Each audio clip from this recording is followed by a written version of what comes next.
Hello. आज हम नया टॉपिक पढ़ रहे हैं, क्रोमोसोम, जिसे हम गुणसूत्र कहते हैं। इससे पहले हमने केंद्रक न्यूक्लियस को पढ़े थे और न्यूक्लियस को पढ़ा था, जिसमें हमने 4 भाग देखे थे। केंद्रक, केंद्रक कला और केंद्रक के भाग पढ़े थे, केंद्रक कला, केंद्रक द्रव, केंद्रिका, क्रोमेटिन धागे। आज हम समझेंगे गुणसूत्र, जैसा कि वर्णमाला में लिखा हुआ है, हम उसके अकॉर्डिंग ही इसको लाइन वाइज समझ रहे हैं। और चलिए स्टार्ट करते हैं। गुणसूत्र, हमने केंद्रक को पढ़ा था, हमने ये भी पढ़ा था कि केंद्रिका इसमें भाग लेगी। ये जो केंद्रिका है इसमें पार्टिसिपेट करिए। हर केंद्रक का अंदर जो क्रोमेटिन धागे उसके बारे में हम पूरी तरीके से पढ़ेंगे। देखिए, जब कोशिका विभाजन होता है, यानी कि जब सेल डिवीजन होता है, जैसे कि मान लीजिए ये सेल है, सेल होती है, इसके अंदर केंद्रक होता है। जब सेल डिवीजन होती है, यानी कि एक से जब दो बनती हैं, एक से जब दो बनती हैं, सेल डिवीजन होता है, उस समय क्या होते हैं, क्रोमेटिन धागे, ये जो धागे दिख रहे हैं, क्रोमेटिन धागे एक दूसरे से क्या हो जाते हैं, अलग हो जाते हैं। जैसे कि मानिए ये धागे कैसे होते हैं, इस तरीके से बंधे हुए होते हैं, फिर ये अलग अलग हो जाते हैं। ठीक है, क्रोमेटिन धागे अलग अलग होकर, थोड़े से ये अलग अलग हैं, थोड़े से संकुचित होकर ये मोटे मोटे से, ऐसे गाढ़े गाढ़े से, मोटे मोटे से हो जाते हैं। ठीक है, संकुचित होकर छोटे और मोटे हो जाते हैं। इन्हीं संकुचित क्रोमेटिन धागों को हम क्या कहते हैं, गुणसूत्र कहते हैं। क्या समझ में आया कि जब कोशिका के विभाजन होता है उस समय ये जो धागे दिख रहे हैं आपको, ये धागे बिल्कुल कैसे हैं, बिल्कुल बंधे हुए से हैं। ये अलग हो जाएंगे, अलग होने के बाद छोटे छोटे से बन जाएंगे और छोटे और मोटे बन जाएंगे। छोटे और मोटे हो जाते हैं संकुचित होकर, है ना। इन्हीं संकुचित और मोटे धागों को हम क्या कहते हैं, गुणसूत्र कहते हैं। क्या कहते हैं, क्रोमोसोम कहते हैं। आगे और देखते हैं। देखिए,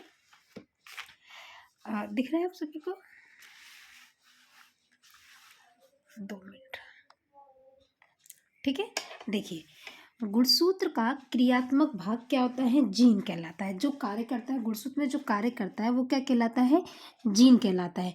जीन जो होता है जीवों की एक पीढ़ी से दूसरी पीढ़ी में आनुवांशिक यानी जेनेटिक इंफॉर्मेशन ले जाने का कार्य करता है। जीन, आप पूछेंगे कि जीन क्या काम करता है।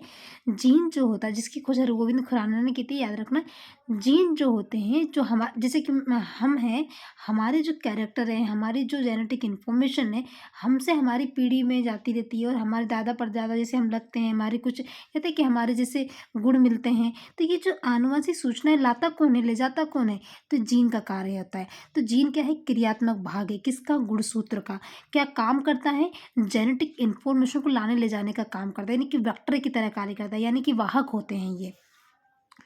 क्रोमेटिन के धागे, जो क्रोमेटिन होते हैं, क्रोमेटिन अब क्या बन चुका है, मोटा और छोटा होकर गुणसूत्र बन चुका है। क्रोमेटिन के डीएनए, क्रोमेटिन बना किससे था, हमने पढ़ा था, न्यूक्लिक प्रोटीन, यानी कि डीएनए और प्रोटीन से बना था। डीएनए में क्या था, प्रोटीन थी। डीएनए में जहाँ हिस्टोन प्रोटीन बनती है, प्रोटीन का नाम हमने नहीं पढ़ा था, पर इस प्रोटीन होती है, हिस्टोन प्रोटीन होती है। ठीक है, डीएनए में जहाँ हिस्टोन प्रोटीन होती है, उस स्थान पर क्या बन जाती है, क्रोमेटिन में मोती जैसी संरचना बन जाती है। जहाँ देखिए कि मान लीजिए हमने डीएनए का ये स्ट्रक्चर पढ़ा है, ये डीएनए का स्ट्रक्चर होता है।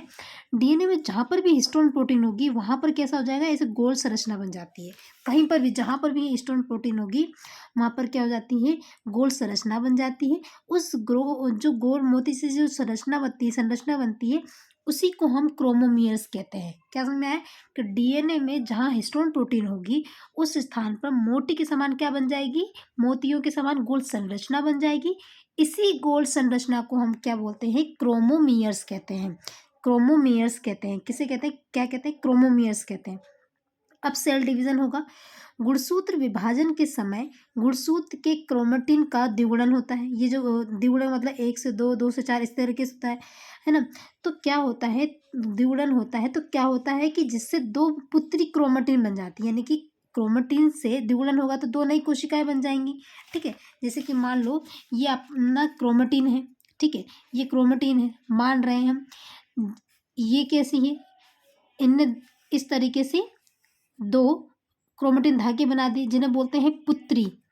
ये पेरेंट कहलाती है। ठीक है, ये पुत्री क्रोमेटिन बन जाते हैं, पुत्री पुत्री क्रोमेटिन्स बन जाते हैं, जिनका निर्माण होता है जिन्हें हम क्रोमिनिमेटा कहेंगे। ये जो इन्हें हम इसको हम क्रोमेटिन नहीं बोलेंगे, इसको बोलेंगे क्रोमिनिमेटा। क्या कहेंगे, क्रोमेनिमिटा कहेंगे। ये क्या है, क्रोमेटिन था, 2 क्रोमेटिन बना दिए, पुत्री क्रोमेटिन। अब इस पुत्री क्रोमेटिन को ही हम क्या कहेंगे, क्रोमेनिमिटा कहेंगे। ठीक है। प्रत्येक गुणसूत्र के दोनों क्रोमेटिड जिस स्थान पर एक दूसरे से जुड़े होते, अच्छा चलो यहाँ पे हम देखते हैं, ये क्रोमेटिन है, ये क्रोमेटिन है। प्रत्येक गुणसूत्र में, गुणसूत्र कितने होते हैं, ये आगे पढ़ेंगे, वैसे 23 जोड़ी होते हैं। प्रत्येक गुणसूत्र के दोनों क्रोमेटिन दो एक से अलग हुए ना, मतलब ये दोनों हुए हैं, अब ये दोनों चिपक जाएंगे कहीं पे, है ना। तो क्या बोलते हैं कि प्रत्येक गुणसूत्र के दोनों क्रोमेटिन जिस स्थान पर एक दूसरे से जुड़े होते हैं उस स्थान को हम क्या बोलते हैं, सेंट्रोमियर कहते हैं। क्या कहते हैं, जैसे कि देखिए, ये एक क्रोमेटिन का धागा, एक क्रोमेटिन इधर से, एक इधर से, तो ये दोनों यहाँ पर आकर जुड़ जाएंगे, ये जुड़ जाएगा तो इसको बोलते हैं सेंट्रोमियर। क्या बोलते हैं, सेंट्रोमियर। सेंट्रोमियर पर गुणसूत्र थोड़ा सा कैसा है, देखिए सीधा सीधा होना चाहिए था, अब ये इस तरीके से चिपक गए हैं। जब चिपक गए तो थोड़ा सा क्या होता है, गड्ढे से बन जाते हैं, ये इस तरीके से संरचना बन जाती। इसको बोलते हैं प्राइमरी कंस्ट्रिक्शन, यानी कि प्राथमिक संकीर्णन कहते हैं। प्राथमिक संकीर्णन हो गया। सेंट्रोमियर के गुणसूत्र कुछ दबा हुआ होता है, इस स्थान को प्राथमिक संकीर्ण कहते हैं। कुछ विशेष गुणसूत्र पर एक द्वितीय संकीर्ण भी होता है, किसी किसी में यहाँ पर भी हो जाता है, किसी के यहाँ पर भी हो जाता है। ठीक है। तो गुणसूत्र में एक से द्वितीय संकीर्ण होता है। कुछ गुणसूत्र के द्वय सिरे पर हो जाता है, एक से अधिक गांठें हो जाती हैं, जिसे हम सैटेलाइट कहते हैं। क्या कहते हैं, सैटेलाइट कहते हैं। गुणसूत्र के अंतिम छोर को हम टीलोमियर कहते हैं, ये जो क्षेत्र होता है इसको हम टीलोमियर कहते हैं। ठीक है, टीलोमियर कहते हैं। अभी ये हमने पढ़ा कि गुणसूत्र कैसे होते हैं। गुणसूत्र में ये सेंट्रोमियर क्या चीज़ होती है, सेंट्रोमियर उसे कहते हैं जहाँ पे क्रोमेटिन धागे दोनों जुड़ जाते हैं और गुणसूत्र थोड़ा सा दबा सा हो जाता है, इसे सेंट्रोमियर कहते हैं। ये छोटी भुजा होती है, ये लंबी भुजा होती है, ये धागे जो होते हैं क्रोमेटिड होते हैं, इसे हम क्रोमेनिमेटा कहते हैं। ऊपरी वाला जो छोर होता है उसको हम टीलोमियर कहते हैं। यहाँ पे जो है इसे प्राथमिक संकीर्ण कहते हैं। ये एक को देखो, यहाँ जगह दिख रही है, यहाँ पर एक को सेकंड हो जाता है, ये द्वितीय संकीर्ण कहते हैं। तो ये था हमारे क्रोमेटिन। क्रोमेटिन क्रोमेटिन जो संकुचित होकर क्या बन गया था, गुणसूत्र बन गया था। ठीक है, आगे देखते हैं। गुणसूत्र के भाग देखेंगे हम, क्या देखेंगे, गुणसूत्र के भाग देखते हैं। गुणसूत्र के भाग देखें तो कहाँ क्या है चीज़, देखिए पहले गुणसूत्र के भाग, ये गुणसूत्र है, क्या है, क्रोमोसोम है। तो हम इसमें देख रहे हैं पेलिकल, गुणसूत्र का सबसे बाहरी आवरण। ये जो बाहर का आवरण दिख रहा है आपको, ये जो बाहरी आवरण दिख रहा है, इसे हम पेलिकल कहते हैं। क्या कहते हैं, पेलिकल कहते हैं। अब मैट्रिक्स कैसे कहते हैं, ये जो मैट्रिक्स है अंदर क्या जो भरा हुआ है उसे हम मैट्रिक्स कहते हैं। और मैट्रिक्स में क्या है, क्रोमेटिन के धागे पड़े हुए हैं, है ना, क्रोमेटिन के धागे। अब देखते हैं क्रोमेटिड किस क्या होते हैं। मैट्रिक्स में गुणसूत्र की पूरी लंबाई में दो समांतर कुंडलित, देखो दो समांतर कुंडलित क्या होती है, रचनाएं होती हैं जो क्रोमेटिड्स या अर्धगुणसूत्र कहलाती हैं। क्या कहलाती हैं, क्रोमेटिड्स या अर्धगुणसूत्र कहलाती हैं। अर्धगुणसूत्र क्यों कहते हैं, क्योंकि पिता यानी पेरेंट्स से आई हुई है, माता से आई हुई है, पेरेंट्स से आई हुई है। तो क्रोमेटिन जो था वो दो में टूट गया था, तो आधे आधे आए हैं, तो इसलिए बोलते हैं अर्धगुणसूत्र। तो अब देखा जाए, मनुष्य में 23 जोड़ी क्या होते हैं, गुणसूत्र होते हैं, जिसमें 22 जोड़ी गुणसूत्र कैसे होते हैं, विभिन्न गुणों का यानी कैरेक्टर को बताता है। जबकि आखिरी जो जोड़ा होता है, एक जोड़ा जो होता है, लिंग निर्धारण में बताता है। 22 जोड़े क्या होते हैं, सामान, लड़का हो चाहे लड़की सब में समान होते हैं। परंतु जो 23वां जोड़ा होता है उसमें एक्स और वाई होता है लड़कों के लिए, एक्स एक्स जो होता है वो लड़की के लिए होता है। ठीक है, एक्स एक्स जो होता है वो लड़की के लिए होता है। आगे देखते हैं। अब हम पढ़ेंगे, अभी हमने क्या पढ़ा था, देखो हमने केंद्रक के अंदर क्रोमेटिड्स पढ़े थे, पर हमने क्रोमेटिड्स के अंदर एक और चीज़ पढ़ी थी कि क्रोमेटिड जो होते हैं वो प्रोटीन से बनते हैं। प्रोटीन से बनते हैं, हिस्टोन प्रोटीन से बनती है और डीएनए होते हैं। तो अब हम ये जो डीएनए था, इस डीएनए के बारे में समझ रहे हैं। देखिए डीएनए की बात करें तो देखिए, इसका फुल फॉर्म होता है डीऑक्सीराइबोन्यूक्लिक एसिड, जिसे हम डीएनए कहते हैं। डीएनए का एक न्यूक्लिक एसिड, डीएनए का एक न्यूक्लिक एसिड जो प्रोटीन के साथ मिलकर, किसके साथ, प्रोटीन के साथ मिलकर क्रोमोसोम की संरचना बनाता है, यानी कि गुणसूत्र बनाता है। किसके साथ मिलकर, प्रोटीन के साथ मिलकर। ये कोशिका के केंद्रक में, किसमें, कहाँ होता है, ये कोशिका के केंद्रक में धागे के रूप में फैला होता है। अरे वही तो चीज़ है कि क्रोमेटिन तो बोल ही रहे हैं, है ना। कोशिका के केंद्रक में धागे के रूप में फैला रहता है। डीएनए की कुछ मात्रा केंद्रक के अतिरिक्त और कहाँ होगी, मतलब अगर आप किसी से पूछे कि डीएनए की मात्रा कहाँ होती है, केंद्रक में होती है। इसके अलावा और कहाँ पाई जाएगी, केंद्रक के अंदर छोटे छोटे हमने कल परसों की क्लास में हमने पढ़ा था वीडियो में कि माइटोकॉन्ड्रिया कोशिकांग होते हैं क्लोरोप्लास्ट, इसमें भी पाए जाते हैं, याद रखना। डीएनए और कहाँ पाए जाएंगे, माइटोकॉन्ड्रिया और क्लोरोप्लास्ट में भी पाए जाते हैं। मूल रूप से कह सकते हैं कि मूल रूप से डीएनए क्या है, एक आनुवांशिक पदार्थ है जो क्या करेंगे, हमारे ट्रेंड्स मतलब लक्षणों को या गुणों को माता पिता से कहाँ जाएंगे, संतानों में पहुंचाने का कार्य करता कौन, डीएनए। डीएनए क्या है, आनुवंशिक पदार्थ। अभी आप कहोगे कि आपने तो जीन बोला था, तो डीएनए के ऊपर ही जीन लगे हुए होते हैं, ठीक है। यूकैरियोटिक कोशिकाओं में, यूकैरियोटिक कोशिका जिसमें केंद्रक सुव्यवस्थित होता है, सुविकसित होता है, ठीक है। यूकैरियोटिक कोशिकाओं में डीएनए लंबा होता है, कैसा होता है, लंबा होता है। और कैसा है, अशाखित होता है, मतलब उसकी शाखाएं नहीं होती, सर्पिलाकार होता है। जबकि प्रोकैरियोटिक जिसकी केंद्रक कोशिका में विकसित नहीं होती है, ठीक है। प्रोकैरियोटिक कोशिका ने केंद्रक पूर्ण विकसित नहीं होता है। प्रोकैरियोटिक कोशिकाओं में जो माइटोकॉन्ड्रिया होता है, माइटोकॉन्ड्रिया ये क्लोरोप्लास्ट में ये कैसा होगा, सर्कुलर होगा, समझ रहे। हमारी कोशिकाओं में जो डीएनए होगा वो कैसा होगा, सर्पिलाकार, अशाखित होगा और लंबा होगा। जबकि हम प्रोकैरियोटिक की बात करें, प्रोकैरियोटिक की कोशिकाओं में भी तो माइटोकॉन्ड्रिया क्लोरोप्लास्ट होंगे, तो इनकी कोशिकाओं में जो डीएनए होगा वो कैसा होगा, वृत्ताकार। ये ऑब्जेक्टिव क्वेश्चन बन जाता है कि यूकैरियोटिक की कोशिकाओं में कैसा होता है डीएनए, सर्पिलाकार, और प्रोकैरियोटिक में कैसा होता है, वृत्ताकार। कहाँ वो होता है, माइटोकॉन्ड्रिया में भी डीएनए पाया जाता है और क्लोरोप्लास्ट में पाया जाता है। डीएनए अनेक न्यूक्लियोटाइडों का बहुलक होता है। बहुलक मैंने पहले ही पढ़ाया है क्या, कि पहले छोटे छोटे कण, सरल अणु, फिर जटिल अणु, फिर मोनोमर, फिर पॉलीमर, फिर ढेर सारे बहुलक बन जाते हैं, ठीक है। तो डीएनए में क्या होते हैं, अनेक न्यूक्लियोटाइड जो होते हैं का बहुलक होता है। डीएनए की संरचना 3 प्रकार के पदार्थों से बनी, कितने पदार्थों से, 3। अब हम तीनों पदार्थों को देखते हैं कौन कौन से ये 3 पदार्थ हैं। देखिए 3 जो पदार्थ होते हैं, एक होता है नाइट्रोजनी क्षार, शर्करा और फॉस्फोरस। क्या होता है, नाइट्रोजनी क्षार, शर्करा और फॉस्फोरस। अब हम शर्करा को भी देखते हैं। शर्करा के अंदर भी नाइट्रोजनी क्षार होता है, शर्करा होता है, फॉस्फोरिक अम्ल होता है। ये हमने इसके इधर पढ़ रहे हैं, आगे इसी को डिवाइड कर रहे हैं। देखो नाइट्रोजनी क्षार जो है वो 2 में बढ़ जाता है। नाइट्रोजनी क्षार जो है वो 2 में, नाइट्रोजनी क्षार कौन कौन से होते हैं, प्यूरिन, पिरिमिडिन। क्वेश्चन पूछा जाता है कि पिरिमिडिन और प्यूरिन क्या है, ये दोनों नाइट्रोजनी क्षार है। प्यूरिन और पिरामिडिन क्या है, नाइट्रोजनी क्षार है। और नाइट्रोजनी क्षार किसका भाग है, डीएनए का भाग है। फिर देखते हैं शर्करा। शर्करा कौन सी, पेंटोज शर्करा अथवा 5 कार्बन वाली शर्करा, यानी कि पेंटोज शर्करा, यानी कि 5 कार्बन वाली शर्करा, इसलिए इसे क्या कहते हैं, पेंटोज शर्करा। और डीएनए में क्या चीज होती है, डीएनए फॉस्फोरिक अम्ल होता है, और फॉस्फोरिक अम्ल का फॉर्मूला क्या होता है, H3PO4, H3PO4। तो हमने क्या देखा, डीएनए के 3 भाग होते हैं, नाइट्रोजनी क्षार, शर्करा और फॉस्फोरिक। नाइट्रोजनी क्षार में प्यूरिन और पिरामिडिन, शर्करा में पेंटो शर्करा, फॉस्फोरस में फॉस्फोरिक अम्ल। अब हम पिरिमिडिन और प्यूरिन के बारे में पढ़ते हैं। देखो ये जो प्यूरिन होता है, ये प्यूरिन जो होता है, ये जो प्यूरिन होता है इसमें होता है एडेनिन ग्वानिन। क्या होता है, एडेनिन ग्वानिन। पिरिमिडिन क्या होते हैं, साइटोसिन थाइमिन। तो जब ऑब्जेक्टिव क्वेश्चन बनते हैं तो उसमें ये पूछ लिया जाता है कि ग्वानिन पिरिमिडिन है या प्यूरिन है, साइटोसिन प्यूरिन है कि पिरिमिडिन है। ये ऐसे भी ऑब्जेक्टिव क्वेश्चन बनते हैं।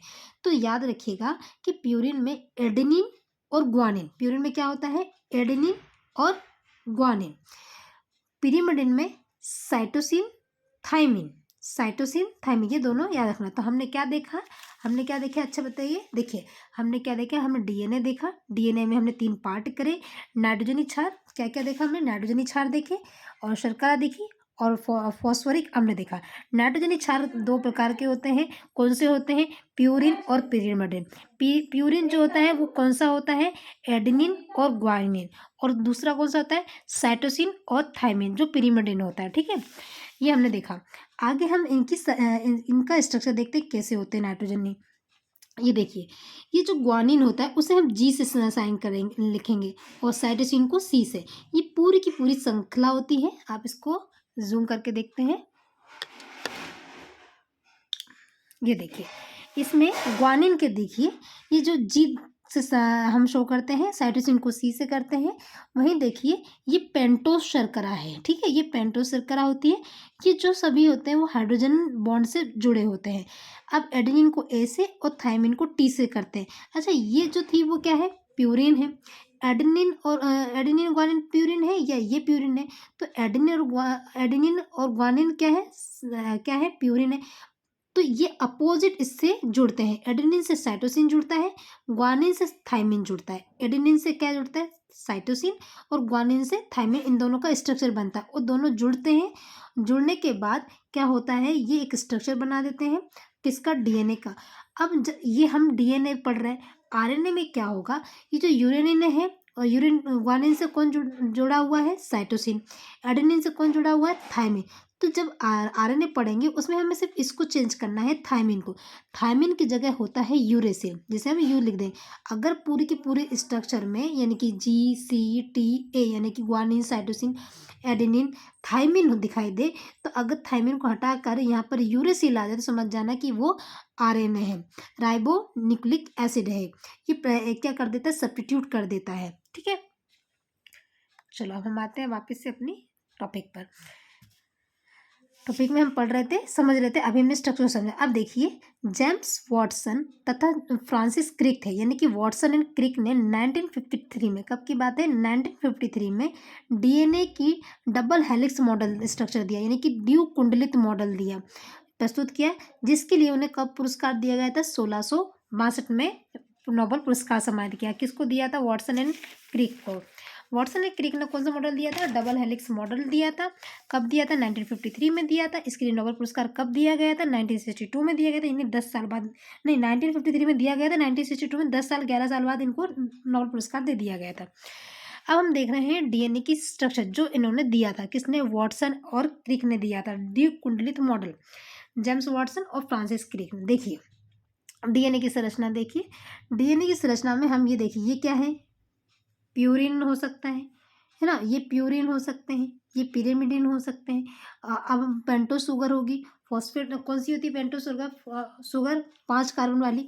अब देखिए, अब हम देख रहे हैं कि ये एडेनिन, ये क्या है, बेस है, एडेनिन ग्वानिन, ठीक है। थाइमिन, वापिस से एडेनिन से जुड़ गया थाइमिन, ग्वानिन से कौन जुड़ गया, साइटोसिन। अब यहाँ देखिए कि एडेनिन से थाइमिन जब जुड़ता है तो डबल बॉन्ड लगे होते हैं, हाइड्रोजन के डबल बॉन्ड होते हैं। ग्वानिन से जब साइटोसिन जुड़ता है तो ट्रिपल बॉन्ड। तो ये क्वेश्चन में बनता है कि ग्वानिन से जब साइटोसिन जुड़ता है तो कितने बॉन्ड बनते हैं, 3 बॉन्ड बनते हैं। अब थाइमिन से एडेनिन, एडेनिन से थाइमिन, तो थाइमिन से एडेनिन भी जुड़ेगा, फिर वापस से एडेनिन से थाइमिन। तो इस तरीके से इनकी स्ट्रक्चर कंटिन्यू चलती रहती है। साइटोसिन से ग्वानिन, इस तरीके से इनकी स्ट्रक्चर, ये दोनों डबल हेलिक्स मॉडल है, एक इधर था एक इधर था, ये दोनों जब पेयर हो जाते तो इस तरीके की संरचना दिखाई देती है। और यहाँ ये जो दिख रहे हैं, ये बॉन्ड दिख रहे हैं आपको, ये बॉन्ड है, ये जो जा रही है ये न्यूक्लियोटाइड्स हैं, क्या है, न्यूक्लियोटाइड्स हैं, और ये पेंटोज शर्करा होती है। ठीक है, आगे अब हम देखते हैं आरएनए को, देख लेते हैं। आरएनए में क्या है, सिर्फ जो थाइमिन था, यानी कि जो थाइमिन था उसकी जगह क्या आ जाता है, यूरेसिल आ जाता है। फिर भी हम इसको एक बार पढ़ लेते हैं। आरएनए कहाँ होगा, देखिए आरएनए कोशिका द्रव में, कहाँ पर होगा, ये कोशिका द्रव में। कोशिका द्रव बोले तो क्या बोलते हैं, साइटोप्लाज्म में कहाँ रहता है, बिखरा रहता है। ये कैसा है, ये एकल कुंडली, इसको काट दो, इसको इतना पूरा काट दो, तो ये डबल और हेलिक्स था तो एकल हो जाएगा, तो ये एकल कहलाएगा। ठीक है, तो ऐसे जिसमें फॉस्फेट एवं राइबोज शर्करा की युक्त यूनिट होती है, किसकी होती है, फॉस्फेट और राइबोज शर्करा की क्या होती है, संयुक्त इकाइयाँ, एक लाइन वाइज लाइन में जुड़ी होती हैं। डीएनए के समान आरएनए में भी कितने राइबोज से, 4 क्षारक, 4 क्षारी होती है, एडेनिन ग्वानिन थे ना, नाइट्रोजनी क्षार पढ़े हमने, एडेनिन ग्वानिन साइटोसिन थाइमिन, तो आरएनए में भी 4 होते हैं बस, परंतु अंतर ये होता है कि थाइमिन के स्थान पर क्या आ जाता है, यूरेसिल जुड़ा हुआ होता है। ये देखिए आगे हम स्ट्रक्चर देखते हैं, देखिए कि साइटोसिन से क्या जुड़ा हुआ है, ग्वानिन तो हमसे जुड़ता है, पर एडेनिन के साथ क्या जुड़ा हुआ है, यूरेसिल जुड़ा है, जो कि डीएनए में इसके साथ थाइमिन जुड़ा हुआ था। अब हम आरएनए में देखते हैं, आरएनए कितने प्रकार के होते हैं, क्या काम क्या है इनका, आरएनए का, डीएनए जैसे तो हो तुम, पर काम क्या करते हैं। देखिए मैसेंजर mRNA, आरएनए 3 प्रकार के हैं। mRNA इसको बोलते हैं मैसेंजर आरएनए, क्या कहते हैं, मैसेंजर आरएनए। दूसरा होता है राइबोसोमल आरएनए, यानी कि स्मॉल आर से शो करना, rRNA, tRNA, इसे बोलेंगे ट्रांसफर आरएनए, मैसेंजर आरएनए। ये मैसेंजर किसका मैसेंजर, देखिए mRNA क्या करता है, डीएनए में हमने क्या पढ़ा था, जीन्स और अपने जो आनुवंशिक सूचनाएँ होती हैं वो माता-पिता से संतानों में जाती है, पीढ़ी दर पीढ़ी जाती है। तो डीएनए में जो सूचनाएँ हैं, जो डीएनए के अंदर जो सूचनाएँ हैं, सूचनाओं को प्रोटीन संश्लेषण स्थल कहाँ है? राइबोसोम है। प्रोटीन संश्लेषण स्थल कहाँ है?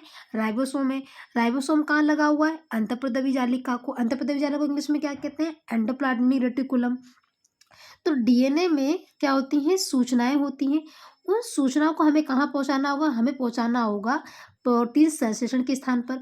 तो ये जो लाने ले जाने का काम करेगा वो आरएनए करेगा, पर आरएनए कौन-सा वाला आरएनए? तो वो होगा एमआरएनए। अब हम राइबोसोमल आरएनए की बात कर रहे हैं, यानी कि आरएनए की। इसका निर्माण कहाँ होता है? इसका जो निर्माण होता है वो केंद्रिका में होता है। केंद्रिका कहाँ? केंद्रक के अंदर जो छोटी-सी केंद्रिका थी, उस आरएनए का निर्माण वहाँ होता है। क्या काम करता है? आरएनए का लगभग कोशिका में जो उपस्थित समस्त आरएनए, जितना पूरा आरएनए, पूरी कोशिका में जितना भी आरएनए, उसका लगभग 80% कहाँ बनता है? केंद्रिका में बनता है। इसका कार्य क्या होता है? राइबोसोम के संरचनात्मक संगठन में ये क्या कर रहा था? सूचनाओं को, इन्फॉर्मेशन को हम पहुंचा रहे थे प्रोटीन संगठन यानी कि राइबोसोम को पहुंचा रहे थे, और इसका मुख्य कार्य जो होता है, ठीक है, तो सबसे छोटा हमने कहाँ थे? हम यहाँ पर थे कि इसका निर्माण केंद्रिका में होता है। किसका निर्माण? राइबोसोम का निर्माण। कौन सा वाला राइबोसोम? राइबोसोमल, सॉरी, आरएनए का निर्माण। आरएनए का कहाँ निर्माण होता है? केंद्रिका में। केंद्रिका में कितने परसेंट आरएनए बन जाता है? आरएनए ये बनता है 80%। इसका मुख्य कार्य क्या होता है? इसका काम होता है कि जो राइबोसोम है, ये जो राइबोसोम है, जो प्रोटीन बनाएगा, इसकी जब स्ट्रक्चर बनेगा उसमें हम योगदान देता है, यानी कौन देता है? संगठन में सहायता करता है, ये थोड़ा हेल्प करता है। कौन? आरएनए। एमआरएनए आरएन सूचना देगा प्रोटीन स्थल को। आरआरएनए में क्या होगा? आरएनए बनता है, और क्यों किसको बनाएगा? राइबोसोम की मदद करने के लिए। अब टीआरएनए, ये सबसे छोटा आरएनए। अगर कुछ क्वेश्चन ये पूछा जाए कि सबसे छोटा आरएनए कौन सा है, तो वो है टीआरएनए। कौन सा है? टीआरएनए। टीआरएनए ये सबसे छोटा है, जिसमें 75 से लेकर 95 राइबो न्यूक्लियोटाइड उपस्थित होते हैं। कितने राइबो न्यूक्लियोटाइड होते हैं? 75 से 95 राइबो न्यूक्लियोटाइड्स उपस्थित होते हैं। इसका कार्य क्या होता है? अमीनो अम्लों को, अमीनो अम्ल कहाँ होते हैं? अमीनो अम्ल डीएनए में होते हैं, को प्रोटीन संश्लेषण स्थान कहाँ पर? राइबोसोम पर। इसका भी काम ये लाता है, और ये क्या करता है? सूचनाओं को लाता है। जो एमआरएनए होता है वो डीएनए से सूचनाओं को, आरएनए वहाँ पर लाता है राइबोसोम पर, और ट्रांसफर क्या कर देगा? सूचनाओं को ट्रांसफर ही कर देगा, मतलब पूरे पूरे गुण को ही लेकर आ जाएगा, सारे न्यूक्लियोटाइड को लेकर आ जाएगा। एक कोशिका में उपस्थित कुल आरएनए का कितना परसेंट? 16 से 18% भाग टीआरएनए होता है, यानी कि पूरा होता है 100% आरएनए होता है, उसमें से 80% आरएनए का काम क्या हो जाता है कि राइबोसोम के बनाने में हम मदद करेंगे। दूसरा जो 10 से कितना परसेंट से 16 से 18% तो ट्रांसफर का कार्य कर देगा। बाकी बचा क्या है? सूचनाओं को हम इंफॉर्मेशन वहाँ पहुँचा रहे हैं, ये पूरा का पूरा लेकर ही आ जाता है। ठीक है, अब हम पढ़ रहे हैं जेनेटिक कोड। क्या होता है जेनेटिक कोड? देखिए 1968 में जेनेटिक कोड तथा प्रोटीन संश्लेषण में इसकी मुख्य भूमिका, इसकी जो भूमिका पर शोध हेतु भारतीय मूल के अमेरिकी थे डॉक्टर हरगोविंद खुराना, और थे रॉबर्ट डब्ल्यू हॉले और एम डब्ल्यू नीरेनबर्ग। क्या नाम था? और हरगोविंद खुराना, डब्ल्यू हॉले और नीरेनबर्ग। इन तीनों को चिकित्सा का नोबेल पुरस्कार दिया। किसके लिए? क्यों दिया था? जेनेटिक कोड तथा इनने प्रोटीन संश्लेषण में इसकी भूमिका पर शोध दिया। जेनेटिक कोड तथा प्रोटीन संश्लेषण में इसकी भूमिका पर शोध हेतु भारतीय मूल के वैज्ञानिक को क्या नाम था? हरगोविंद खुराना, डब्ल्यू हॉले और नीरेनबर्ग। इन तीनों को 1968 में क्या दिया? नोबेल पुरस्कार दिया था। जीन क्या होते हैं? अभी मैंने आपको बताया था जीन क्या होता है, जीन को भी पढ़ लेते हैं। ठीक है, जीन को देख लेते हैं। पूरा दिख रहा है? ठीक है, देखिए जीन क्या होते हैं? आनुवांशिक इकाई होती है, यानी कि अगर हमें जैसे कि मैं पूछूं कि हमारे अंदर गुण है, अब माता पिता से हमें संतानों में आते हैं, तो क्या पूरा का पूरा उठाकर डीएनए लाएंगे? नहीं, सबसे छोटी इकाई डीएनए की, सबसे छोटी इकाई यानी कि आनुवंशिका की, हेरिडिटी यानी कि जेनेटिक की सबसे छोटी इकाई जो होती है वो जीन होती है। क्या होती है? जीन होती है। जीन कहाँ होते हैं? डीएनए का भाग होता है जो किसी विशिष्ट कार्य, स्पेशल कार्य को संपादित करेगा। वायरस में जीन, जो वायरस हमने वायरस पढ़े थे। वायरस क्या थे? जिसकी पूर्ण विकसित कोशिका नहीं थे, जीवित कोशिकाओं में तो एक्टिव हो जाएंगे, सक्रिय हो जाएंगे। जब तक सिंगल हैं तब तक इनका इनमें क्या होता है, द्विगुणन नहीं होता है, किसी से एक्टिव नहीं होते हैं। अब वायरस में जो जीन है डीएनए अथवा आरएनए से बना होता है। ये जो जीन वायरस में भी अच्छा, जब इसमें न्यूक्लिक अम्ल था तो इसमें जीन भी होगा। तो जीन में जो जीन होता है, जीन में या तो डीएनए होगा या तो आरएनए होगा। वायरस में जो न्यूक्लिक अम्ल होता है उसमें जो जीन होगा या तो डीएनए का बना होगा या आरएनए, दोनों में से एक का बना होगा, ये दोनों का नहीं बना होगा। जबकि यूकेरियोटिक जो हमारी कोशिकाएं होती हैं, यूकेरियोटिक कोशिकाओं में यह केवल किससे बना होता है, डीएनए से, केवल और केवल डीएनए से। ह्यूमन जीनोम प्रोजेक्ट क्या था, मानव में 30,000 जीन्स मौजूद होते हैं। अगर हमारी बॉडी में देखा जाए तो कितने मौजूद हो सकते हैं, 30,000 जीन्स मौजूद होते हैं। जीन अपना कार्य किसके किसके थ्रू करेंगे, इनको मदद कौन करेगा, एंजाइम। ये क्वेश्चन बनता है, जीन अपना कार्य किसके माध्यम से करते हैं, एंजाइम्स की मदद से करते हैं। एंजाइम का कार्य क्या होता है, उत्प्रेरक का काम होता है। अर्थात क्या करेगा, किसी जीव में, कोई जीव होता है, किसी जीव में प्रत्येक जीन एक विशिष्ट एंजाइम का उत्पादन करता है। किसी जीव में प्रत्येक जीन क्या करता है, विशिष्ट एंजाइम। ये जो जीन होता है ना, ये एंजाइम से बनाता है ना। तो जीन अपना कार्य एंजाइम के माध्यम से करता है, इसलिए वो क्या करेगा, पहले अपने एंजाइम को बनाएगा जो उपापचय में कार्य करेगा। कौन मदद करेगा, उपापचय में एंजाइम काम करेगा। यानी कि ह्यूमन जीन प्रोजेक्ट में ये कहा गया कि 30,000 क्या होते हैं, जीन्स मौजूद होते हैं। जीन्स का काम क्या होता है, एंजाइम के ये अपना कार्य कैसे करेगा, एंजाइम के माध्यम से। तो एंजाइम आएगा कहाँ से, तो जीन्स ही बनाएगा। तो ये एंजाइम करते क्या काम है, एंजाइम करते हैं मेटाबॉलिज्म प्रोसेस, यानी कि चयापचय उपापचय होता है ना, ये क्रिया करते हैं, यानी खाना खाया पचाया इस तरीके से। अब जंपिंग जीन का समझ लेते हैं, ये जो कौन सा जीन है, हमने ये जीन समझ लिए, वायरस वाला जीन समझ लिया। तो जंपिंग जीन की अवधारणा जो थी बारबरा मैकक्लिंटॉक ने किया था, और कहाँ पर करा था, मक्के में करा था के दौरान जब कर रहे थे। ट्रांसपोजोन के नाम से इसे बोलते हैं, ट्रांसपोजोन। क्या बोलते हैं, ये जंपिंग जीन को दूसरा नाम होता है ट्रांसपोजोन कहते हैं। प्रचलित जंपिंग जीन डीएनए के, ये भी क्या था, डीएनए के भाग हैं जो एक क्रोमोसोम में अथवा एक क्रोमोसोम से दूसरे क्रोमोसोम पर अपनी स्थिति बदलते रहते हैं। ये जंपिंग जीन क्यों बोल रहे हैं, कभी इधर जंप मारते हैं कभी उधर जंप मारते हैं ना, इस तरीके से ये बारबरा मैकक्लिंटॉक ने इसकी खोज करी थी जंपिंग जीन की। अब हम डीएनए और आरएनए में थोड़ा सा डिफरेंस देख लेते हैं। सबसे पहले ये पाए कहाँ जाते हैं, अवस्थिति देखते हैं इसकी। ये डीएनए केंद्रक में पाया जाएगा, और कहाँ पाया जाएगा, माइटोकॉन्ड्रिया क्लोरोप्लास्ट में। और आरएनए कहाँ पाया जाएगा, कोशिका द्रव में पाया जाएगा, और केंद्रिका में पाया जाएगा, जो केंद्रक द्रव होता है उसमें पाया जाएगा। यानी कि ये है, ये माइटोकॉन्ड्रिया क्लोरोप्लास्ट में नहीं पाया जाएगा, ये कहाँ पाया जाएगा, कोशिका द्रव में और केंद्रक द्रव में। पिरिमिडीन क्षार, पिरिमिडीन क्षार कौन कौन से होते हैं, ये पिरिमिडीन क्षार की बात करें ना, पिरिमिडीन साइटोसिन थाइमिन। प्यूरिन क्षार कौन सा होता है, एडेनिन और ग्वानिन। इसमें साइटोसिन होगा और थाइमिन की जगह पे यूरेसिल होगा। इसमें भी एडेनिन होगा, इसमें भी ग्वानिन होगा। पेंटोस शर्करा का नाम क्या है, इसका नाम है डीऑक्सीराइबोस शर्करा, और इसका नाम है राइबोस शर्करा। काम क्या होता है, आनुवांशिक सूचनाओं का स्थानांतरण। और आरएनए का काम क्या होता है, आरएनए काम करता है प्रोटीन संश्लेषण का, जैसे कि एमआरएनए, आरआरएनए, टीआरएनए। ठीक है, अब हम कोशिका द्रव को भी समझ लेते हैं। कोशिका द्रव को समझने के लिए हम सबसे पहले आपको बताएं कि केंद्रक के अंदर हमने जो द्रव देखा था उसको ही हम केंद्रक कहते हैं, जिसे हम साइटोप्लाज्म कहते हैं। कोशिका द्रव क्या होता है देखते हैं। देखिए, कोशिका द्रव क्या है, एक गाढ़ा सा पदार्थ होता है जो झिल्ली, जो कोशिका की झिल्ली थी तथा केंद्रक की मध्य क्या होता है, पूरे में फैला होता है, यानी कि विस्तृत हो रहता है। कोशिका द्रव का निर्माण कैसे होता है, कोशिका द्रव का निर्माण विभिन्न कार्बनिक पदार्थ, द्रव कैसे बनता है, ये द्रव आता कहाँ से, किससे बनता है, ये बनता है कार्बोहाइड्रेट से, प्रोटीन से, वसा से। प्रोटीन कौन बनाता है, राइबोसोम बनाते हैं, ठीक ना। तो कार्बनिक पदार्थों से बना होता है, तथा कभी कभी इसमें और अकार्बनिक पदार्थ भी होते हैं। कौन से अकार्बनिक पदार्थ होते हैं, खनिज अकार्बनिक पदार्थ हैं, लवण और जल। सभी जो होते हैं, सभी के सभी कोशिकांग, कौन से कोशिकांग, माइटोकॉन्ड्रिया, गाल्जिकाए, ये हरित लवक, ये सब कहाँ होते हैं, इसी द्रव में होते हैं। तो ये सारे के सारे कहाँ होते हैं, इसी द्रव में होते हैं। कौन सा द्रव है ये कार्बनिक और अकार्बनिक दोनों द्रव है, जो किससे घिरा हुआ है, झिल्ली से घिरा हुआ है। तो ये गाढ़ा पदार्थ हो गया। कोशिका की अधिकांश महत्वपूर्ण जो क्रियाएं होती हैं, अधिकांश में तो बहुत सारी क्रियाएं जो होती हैं कोशिका द्रव में ही होती हैं।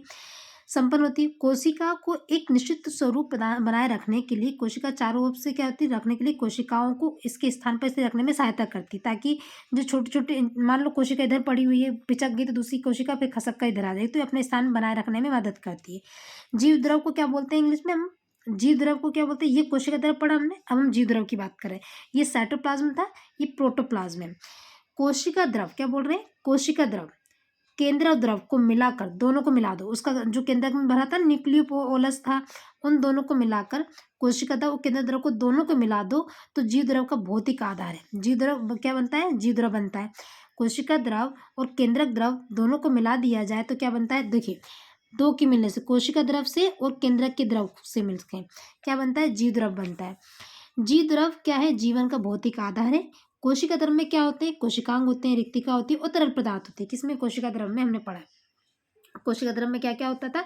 सारे कोशिकांग थे, रिक्तिकाएं थी, तरल पदार्थ था। अब हम यूकेरियोटिक कोशिका के देखते हैं। यूकेरियोटिक कोशिका में हम यूकेरियोटिक कोशिका यानी कि सुविकसित केंद्र जिसके पास है, केंद्र के चारों ओर द्रव को क्या कहते हैं? कोशिका द्रव। तथा केंद्र के अंदर की तरल जो केंद्र के अंदर भरा हुआ है उसे हम केंद्रक द्रव कहते हैं, यानी कि न्यूक्लियोप्लाज्म कहते हैं। प्रोकैरियोटिक कोशिका में प्लाज्मा झिल्ली के अंदर के द्रव को जीवाणु कोशिका द्रव कहते हैं। देखो, प्रोकैरियोटिक कोशिका में जो द्रव भरा हुआ है और वो भी कहाँ पे? जो झिल्ली होती है, प्लाज्मा झिल्ली के अंदर जो द्रव भरा होता है उसको हम बोलते हैं जीवाणु कोशिका द्रव। क्या कहते हैं? जीवाणु कोशिका द्रव कहा जाता है। अब हम कोशिका द्रव के भाग भी देख लेते हैं कि क्या क्या भाग होते हैं।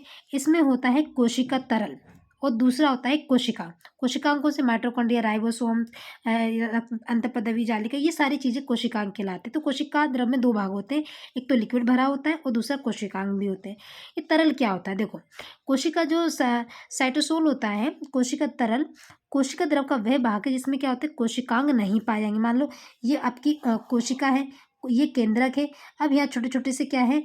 यहाँ पे सब चीजें अपरेटस, गाल्जिका है, सब पड़े, तो ये जगह खाली भी तो है, यहाँ तो कोशिकांग नहीं है।